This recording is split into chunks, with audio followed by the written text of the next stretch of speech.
ലോകറാണിയായ മറിയം, രാജാക്കന്മാരുടെ രാജാവും പ്രഭുക്കന്മാരുടെ പ്രഭുവുമായ നമ്മുടെ കർത്താവായ യേശുക്രിസ്തുവിന്റെ മാതാവായ കനികാമറിയത്തിന്റെ രാജ്ഞിത്വപരമായ യശസ്സിനെ കത്തോലിക്ക സഭ അംഗീകരിച്ചിട്ടുണ്ടെന്നുള്ളത് ഏറെ പ്രധാനപ്പെട്ട വസ്തുതയാണ്. ഈ വസ്തുതയ്ക്ക് വേണ്ട ആധികാരികമായ വെളിപ്പെടുത്തലുകൾ സഭാപിതാക്കന്മാർ, സഭയുടെ വേദപാരംഗതന്മാർ, മാർപ്പാപ്പമാർ തുടങ്ങിയവർ നൽകിയിട്ടുണ്ട്. 1954 ഒക്ടോബർ 11 പിയൂസ് 12 പാപ്പ തന്റെ ചാക്രിക ലേഖനം വഴി സകല വിശ്വാസികളുടെയും അജപാലകരുടെയും ചിരകാല അഭിലാഷത്തെ അംഗീകരിച്ചുകൊണ്ട് മറിയത്തിന്റെ രാജ്ഞിത്വ തിരുനാൾ കൊണ്ടാടണമെന്ന് പ്രഖ്യാപിച്ചു.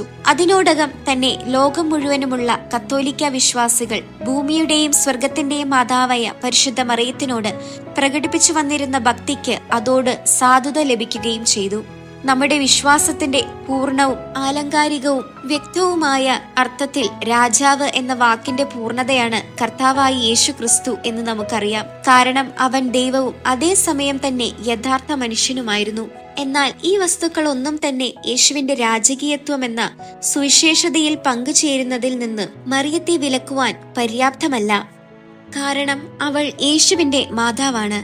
കൂടാതെ തന്റെ ശത്രുക്കളോടുള്ള ദൈവിക വിമോചകന്റെ പോരാട്ടത്തിലും അവർക്ക് മേലുള്ള അവന്റെ വിജയം തുടങ്ങിയവയിലെല്ലാം മറിയവും പങ്കാളിയായിരുന്നു.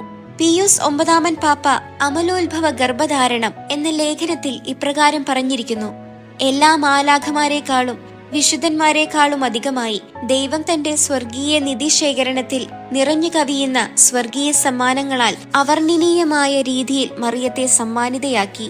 മറിയമാകട്ടെ ഏറ്റവും ചെറിയ പാപത്തിന്റെ കറയിൽ പോലും അകപ്പെടാതെ നിർമ്മലവും ശുദ്ധിയുമുള്ളവളായി നിഷ്കളങ്കതയുടെയും വിശുദ്ധിയുടെയും പൂർണ്ണത കൈവരിച്ചു. ദൈവമല്ലാതെ മറ്റാരും കൈവരിച്ചിട്ടില്ലാത്ത ആ പൂർണ്ണത. മറിയത്തിന്റെ മകന്റെ കണ്ണിൽ അവൾക്ക് മറ്റുള്ള എല്ലാവരിലും മേലെ പ്രഥമ പരിഗണനയുണ്ട്. ദൈവമാതാവെന്ന നിലയിൽ മറ്റുള്ളവർക്കു മേലെ അവൾക്കുള്ള ശ്രേഷ്ഠതയെ മനസ്സിലാക്കുവാനായി ഗർഭവതിയായ നിമിഷത്തിൽ തന്നെ അവൾക്ക് ലഭിച്ച കൃപകളുടെ സമൃദ്ധി എല്ലാ വിശുദ്ധരിലുമുള്ള കൃപകളെ കവച്ചു വെക്കുന്നതാണ് എന്ന കാര്യം മാത്രം ഓർത്താൽ മതി.